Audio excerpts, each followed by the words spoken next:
Mengapa di dalam Perjanjian Lama berlaku hukum nyawa ganti nyawa? Kenapa dalam kekristenan sekarang hukum nyawa ganti nyawa tidak berlaku lagi? Saksikan penjelasan Alkitabiah berikut ini.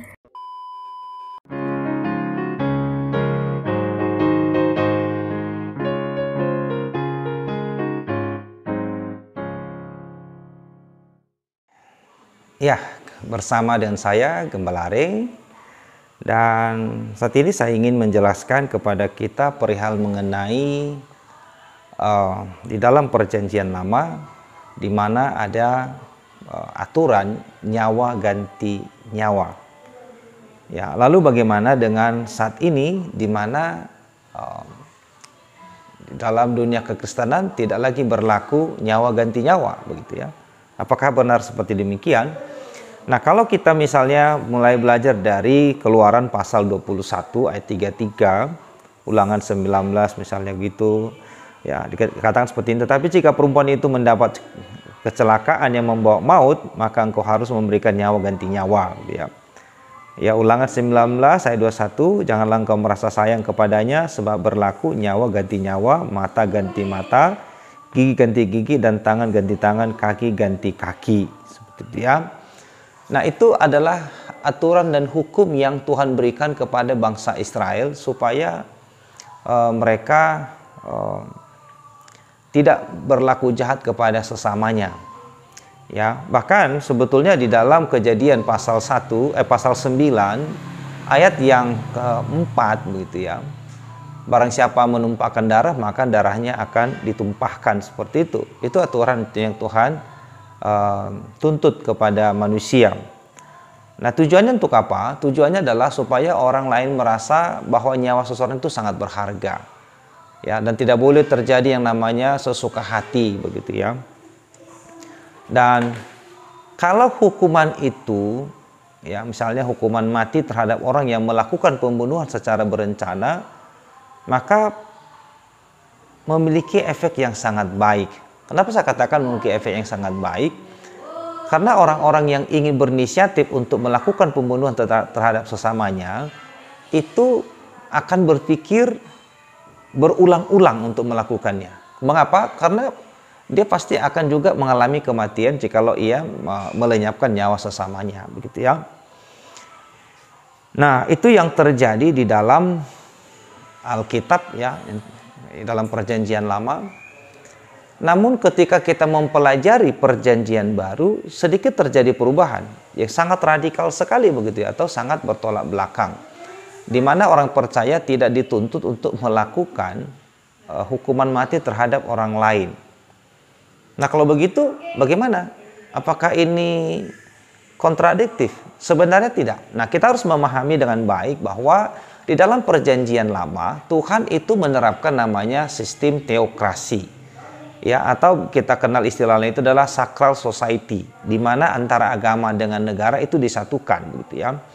Sehingga setiap orang yang melakukan kesalahan secara dogmatis itu dianggap sebuah kesalahan yang dilakukan terhadap negara juga, di mana negara dengan agama itu disatukan. Itu namanya teokrasi, begitu ya. Jadi kalau orang itu melanggar aturan agama, itu sama dengan melanggar aturan negara, begitu, atau melanggar aturan kerajaan, karena itu disatukan, begitu ya. Dan pada sistem sacral society atau pada sistem pemerintahan teokrasi tidak boleh muncul keyakinan yang lain. Misalnya pada saat itu adalah Yudaisme, tidak boleh muncul keyakinan lain, gitu. Kalau itu muncul, maka akan terjadi yang namanya hukuman mati. Ingat kisah di mana Elia membunuh 450 imam-imam Baal, ya, yang diangkat oleh Izebel, istri daripada Ahab, yaitu kerajaan Israel bagian utara, gitu ya, yang di Samaria, yang membunuh satu hari itu, ya, beberapa orang, kepalanya dipenggal, begitu, dikarenakan dianggap sebagai bentuk kejahatan. Mengapa dianggap bentuk kejahatan? Karena imam-imam penyembah berhala itu tidak boleh ada, Pak, ya, tidak boleh ada pada saat itu. Nah, lalu bagaimana dengan hari ini, di mana di dalam, katakan dalam kekristenan ada perbedaan keyakinan, begitu. Apakah boleh dilenyapkan? Alkitab katakan tidak boleh. Ya, tidak boleh begitu. Lalu kenapa terjadi perubahan yang begitu signifikan gitu? Ya, kenapa terjadi? Sebenarnya ini sistem yang berubah. Memang Tuhan menetapkan atau Tuhan menuntut yang namanya hukuman mati begitu ya kepada mereka yang melakukan pembunuhan secara berencana.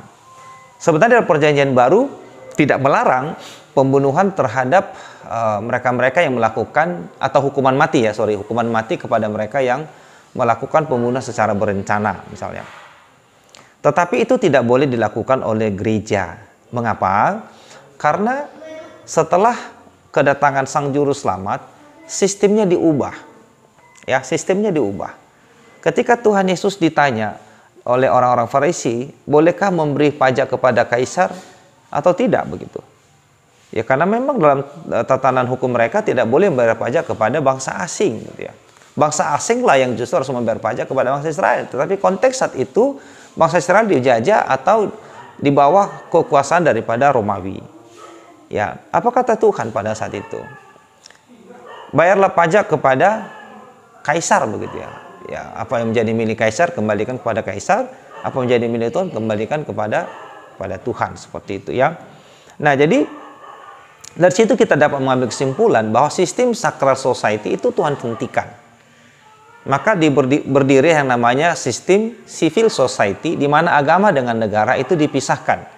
Gereja dengan agama itu dipisah, tidak boleh disatukan.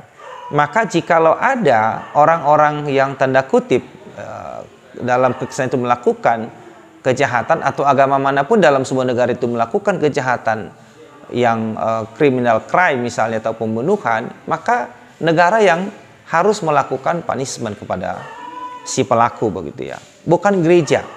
Nah, gereja hanya memberikan hukuman, yaitu mengeluarkan dia sebagai anggota jemaat jikalau memang dia tidak mau bertobat. Itu pun ada prosedurnya. Ya, ditegur dan dia bertobat, ya tentu keanggotaannya tidak boleh dibatalkan begitu. Ya, orang bisa saja melakukan kesalahan, tetapi tidak serta-merta begitu salah dia dikeluarkan. Kalau dia memang mengaku itu salah, minta maaf kepada jemaat, ya tentu dimaafkan. Tetapi perlakuannya, kerugian ditimbulkan oleh perbuatannya, itu ya harus berurusan dengan negara begitu. Kalau misalnya korupsi begitu ya, atau dia membunuh misalnya begitu secara sengaja, maka dia harus berurusan dengan negara. Gereja sebagai lembaga rohani tidak melakukan hukuman secara pidana ataupun perdata kepadanya. Dia hanya mendapatkan konsekuensi dipecat atau dikeluarkan dari keanggotaan sebagai jemaat. Ya, jadi alasannya berubah itu adalah karena sistemnya yang berubah. Sistem. Ya, dulu Tuhan menerapkan sistem sacral society di mana ini berlaku pada bangsa Israel semata begitu. Di mana bangsa Israel Tuhan pilih untuk menghadirkan Mesias dalam keadaan sebagai manusia. Maka sistemnya itu paling tepat adalah sistem sacral society, di mana agama dan negara disatukan.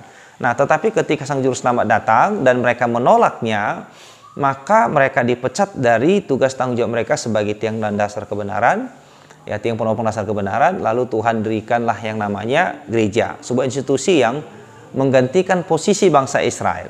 Gereja itu terdiri dari banyak suku dan bangsa, maka sistemnya berbeda. Ya, jadi hukuman mati itu apakah tetap berlaku? Iya, sebenarnya kekristenan mendukung hukuman mati bagi mereka yang melakukan secara berencana. Ya, secara berencana, tetapi bukan gereja yang melakukannya. Ada lembaga lain, yaitu pemerintah, yang harus menerapkannya. Nah, kalau misalnya seseorang itu melakukan pembunuhan secara berencana dan dia hanya mendapatkan hukuman 10-15 tahun, maka itu akan memberikan didikan yang buruk kepada banyak orang, di mana orang bisa sewenang-wenang melakukan pembunuhan tanpa ada konsekuensi yang berat. Ya, tetapi Alkitab tetap konsisten bahwa siapapun yang menumpahkan darah seseorang, maka darah ditumpahkan.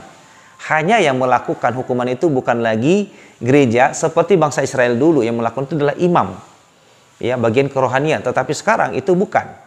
Ya, setelah kekristenan muncul atau sistemnya diubah oleh Tuhan, yang melakukan hukuman itu bukan lagi lembaga agama, gereja tidak, tetapi ada lembaga lain, yaitu negara atau pemerintahan. Jadi itulah sebabnya ini perlu dipahami dengan baik supaya kita menyadari bahwa hukuman mati terhadap pelaku kejahatan pembunuhan secara berencana itu tetap berlaku, sekalipun sistemnya sudah berubah. Semoga penjelasan ini bisa membantu kita memahami tentang hukum yang benar sesuai dengan Alkitab. Tuhan Yesus memberkati. Jika saudara-saudara merasa terberkati dengan video ini, silakan like, subscribe, dan share supaya semakin banyak yang mendapat berkat rohani dari video ini. Tuhan memberkati dan Maranatha.